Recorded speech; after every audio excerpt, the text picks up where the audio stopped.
Welcome back. In this class, we are going to discuss about an important question for your directional point of view, that is a domino logic. Especially domino logic is used for to overcome the cascade problem in dynamic Cmos. This logic comes into picture. We know very well in the last class we discussed about the dynamic Cmos logic. In this dynamic Cmos logic, we know very well that there is a huge cascade problem. Why? Because without depending on the inputs of the first stage, the output of the next stage is going to be decided because of this cascade issue. Therefore, we are going to overcome the cascade problem with this logic. Okay, first of all, we will see the basic structure of dynamic CMOS. After that, what is the modification we are going to do for dynamic CMOS, then why it is going to be called as domino CMOS, we will see this. Yeah, we know very well this is the dynamic CMOS logic. Okay, now what is the drawback present in this dynamic CMOS logic? When you are going to cascade this type of structure here, that means let us consider this type of structure. Once again, I am considering. You can observe this one. Okay, I am going to redraw the same dynamic CMOS logic.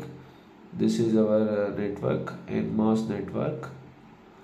Okay, this is our NMOS network.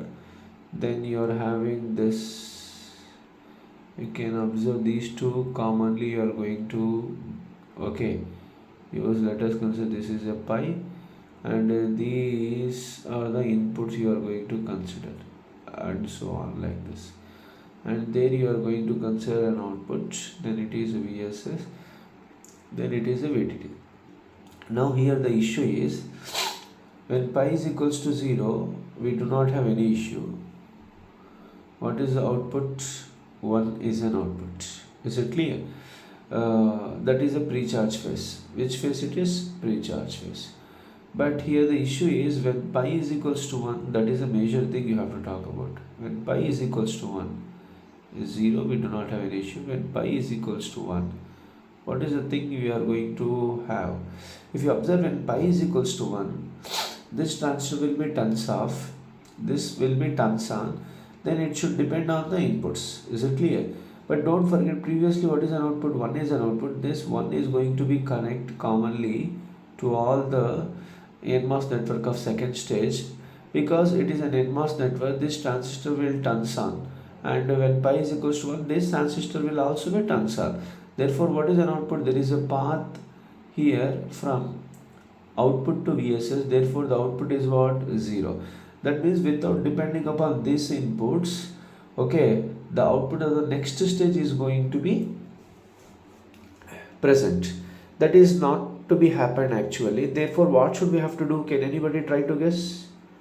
Absolutely, we have to nullify this path.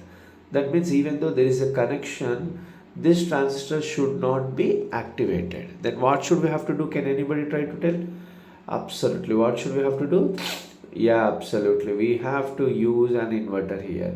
That means we have to propagate this wire with the through inverter.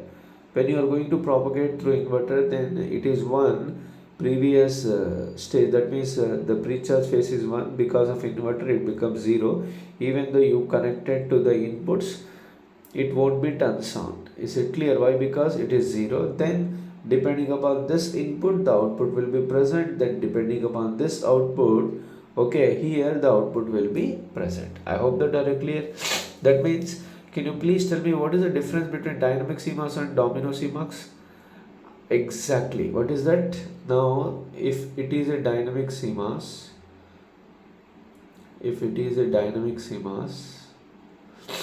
NMOS network, let us assume it is an NMOS network.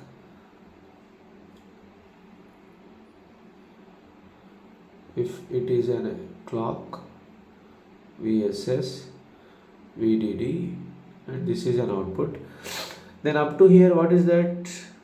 Yeah, absolutely, it is a dynamic. When you connected an inverter here, then it becomes what? Domino. I hope that are clear, all of you. That is a very important thing you have to talk about. Now coming back to the advantage of this domino, if you observe that even though less number of transistor itself, n plus 2 transistor plus 1 inverter. one inverter is there. Is it clear? Even though it is a less number of transistor, let us consider n is equals to 100. Now you can observe that for CMOS, how many number of transistors? 2 into n, therefore 2 into 100, that is a 200. Then for domino, yeah, absolutely. What is that? N plus 2, that means 100 plus 2 plus 1 inverter.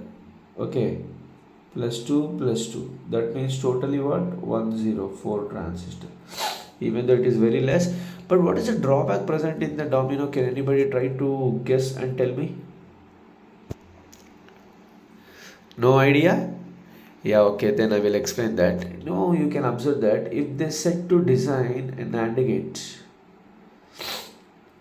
okay, if they set to design an AND gate, because of this domino, for NAND gate, you know very well the NMOS should be connected in series like this. Is it clear? Okay, now actually what is an output here?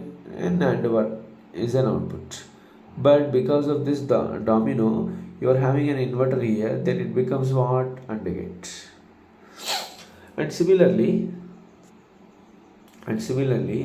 if they want to set to design an OR gate, now because in NMOS the NOR is going to, I will use some other color. In NMOS it should be in parallel. Let us consider this is a structure.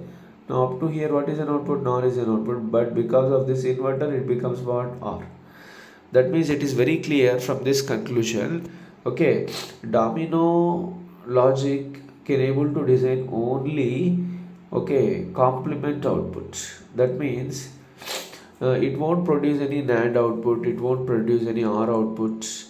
Is it clear? There is no complement output in the domino logic. That means you can have only the expression which is not having any complement. Let us consider if y is equals to ab plus c. Okay, it can be possible with the domino logic. It can be possible with the domino logic. But if you set to design y is equals to ab plus c whole complement, it is not possible with the domino logic. Is it clear? Therefore, that is a huge drawback present in this, and remaining drawbacks are similar. Because clock is there, it is sensitive, it occupies high power, and synchronization should be maintained. Okay, what are the advantages? Number of transistors is very less, and the chip area will be less, and the cost will be less.